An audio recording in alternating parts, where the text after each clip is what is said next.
let's turn to Arise analyst Frank Tietie. Frank, very warm welcome to Newsnight. First, how timely, and expedient was this suspension for the government, considering the labor pressure and the political hangover that this may have caused the government?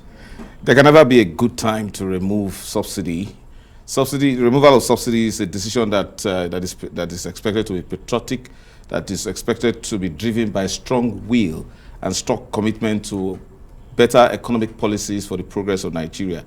We've been dealing with subsidy debates for the past nearly 40 years as a country, and no government has had the courage to look at Nigerians in the face and tell them the truth, but we have always had the politics surrounding it, and a whole lot of corruption for that matter, and a lot of things that are inexplicable hidden. And this has been exacerbated by the prevarications of the Minister of Finance, who had misled several Nigerians a few days or probably a week ago, when she kept on harping on the point that justifying the need for subsidy to be removed, especially when there is a new legal regime in the Petroleum Industry Act that is in place, which does not give any room for such kind of subsidies.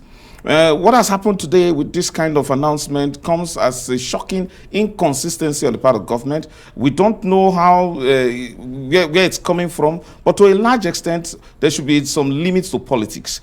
After all, when we have the Fiscal Responsibility Act enacted by the National Assembly, the Senate President cannot be in the forefront of trying to change a policy decision with the kind of overbearing influence he had on the president, because he visited the president and turned to the spokesman of the president, saying what was in the mind of the president, as if the president's taciturnity in this matter is in the best interest of the country. So what's happening now is a show of a high level of incompetence, inconsistency, and unpatriotism, especially on the part of the Minister of Finance. Barrister Tietie, would you say this is an economic or a political decision? And also, the implication of this, looking at the fact that we've seen the World Bank and even IMF say it's in the best interest of Nigeria to really have subsidy taken away.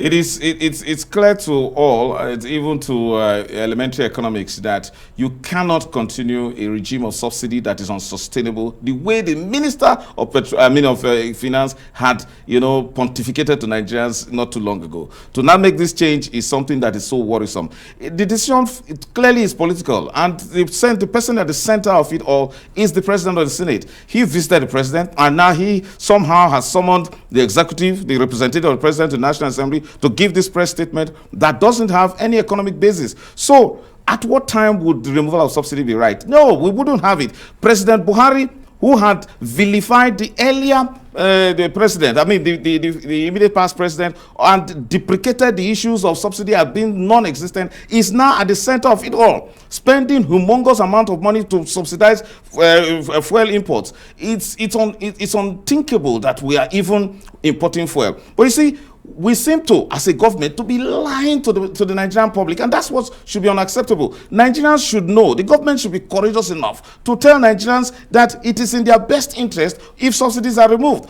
If the government had taken that position, it shouldn't have kowtowed to unnecessary political pressure. Kowtowing to this political pressure is the question that how will this affect, the suspension of fuel subsidy, affect the independence of the PIA, which is supposed to be, privatized. Now, if you think of how we can be so self-deceptive as a people and a country, is look at the effort it took the National Assembly to enact the Petroleum Industry Act. Look at the pride that this government took in saying that they broke a jeans in enacting that Petroleum Industry Act, only for this president and this government now being misled on the face of it by the Minister of Finance, now pulling down, destroying the fabric of the Petroleum Industry Act. So how do you now explain?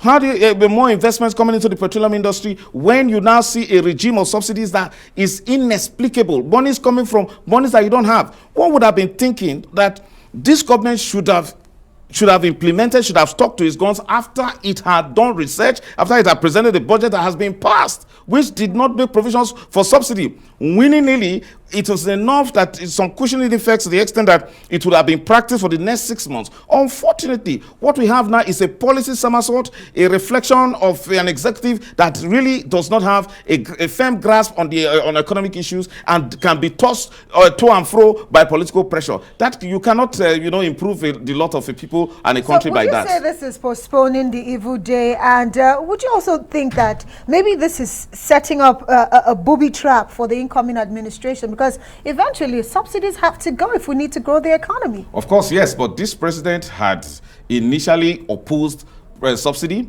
He had come face to face with the enormous problem that subsidies pose to the Nigerian economy. One would have expected that, having criticized a previous government on the issues of subsidy, face to face with it at this time, he should have. He doesn't have anything to lose politically, so it's somewhat troubling and worrisome that this president cannot be courageous enough to do the right thing, as we have had being done by statesmen all over the world that have changed the direction of their country for good. Nigerians are indeed suffering because we have an infrastructural problem. You don't keep subsidizing those in government. Those who are outside, the ordinary Nigerian doesn't indeed benefit from this subsidy regime. Rather, we have those who run government, those in the public service who are far less than 3.5% of the population, yet they are the ones whose life are being subsidized. Nigerians just need to know these are all prevarications, deceptions, and the real things we have just abandoning them. It's sad. Barrister Frank Tietie, I would have to say thank you so much for joining us tonight on the program.